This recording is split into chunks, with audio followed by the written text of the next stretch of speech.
Koordinator Kajian Merah Putih, Sutoyo Abadi mengutip Sun Tzu, mengatakan semua orang berkata menang di medan tempur itu baik, padahal tidak. Jenderal yang memenangkan setiap pertempuran bukanlah jagoan sejati. Membuat musuhmu kalah tanpa pertempuran itulah kuncinya. Lebih baik menjaga keutuhan negeri, daripada menghancurkannya. Mengalahkan lawan tanpa bertempur itulah puncak kemahiran. Indonesia luluh lantak dalam perang tanpa fisik atau senjata melawan Taipan.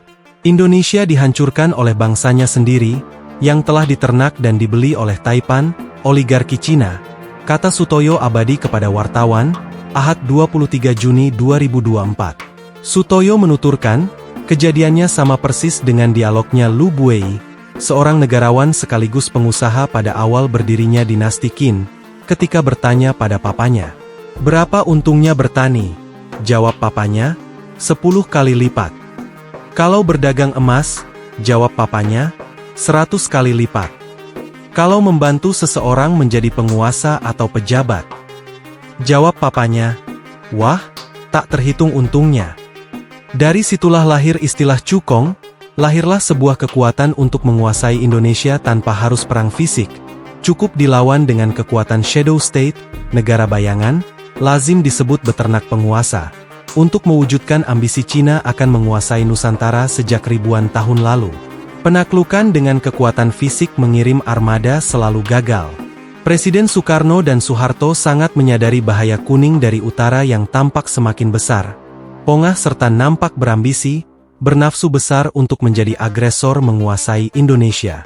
Siapa lagi kalau bukan negeri Cina alias RRC, ujar Sutoyo. Ia menambahkan, gerakan para Taipan dari Cina yang ingin menguasai sumber ekonomi, diawasi dan dikontrol dengan ketat gerak aktivitasnya. Taipan dijauhkan peran politiknya, langsung atau tidak langsung ikut menentukan kebijakan negara. Dikemukakan Sutoyo, sejak UUD 45 diganti dengan UUD 2002 dan Pancasila dicampakkan.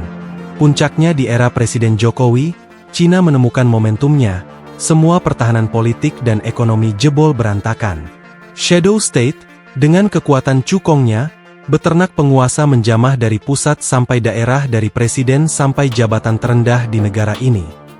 Rakyat seperti terhipnotis dan terperangah setelah mengetahui hampir semua pejabat sudah terbeli. Taipan sudah ambil alih kekuasaan dengan kekuatan Shadow State, yang sepenuhnya dikendalikan para Taipan, oligarki RRC. Sutoyo sampaikan pada kesempatan lain, M.H. Ainun Najib, blak-blakan mengungkapkan sosok yang berkuasa di Indonesia. Kalangan itu bukan Presiden Jokowi, bukan Megawati.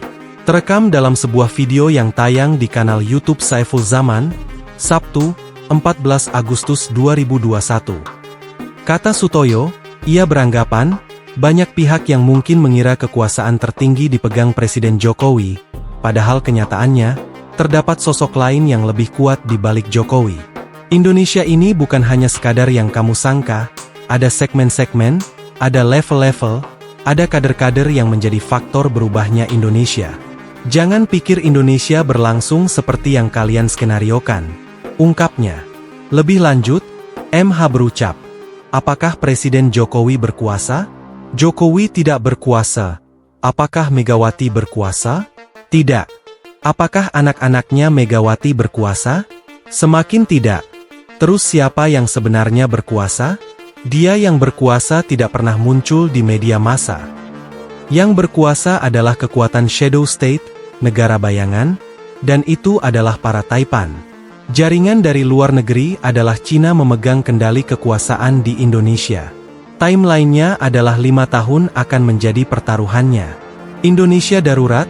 Apakah Indonesia bisa merangkak kembali, bangkit, menggeliat, atau malah hancur sama sekali dan menjadi bangsa jongos total?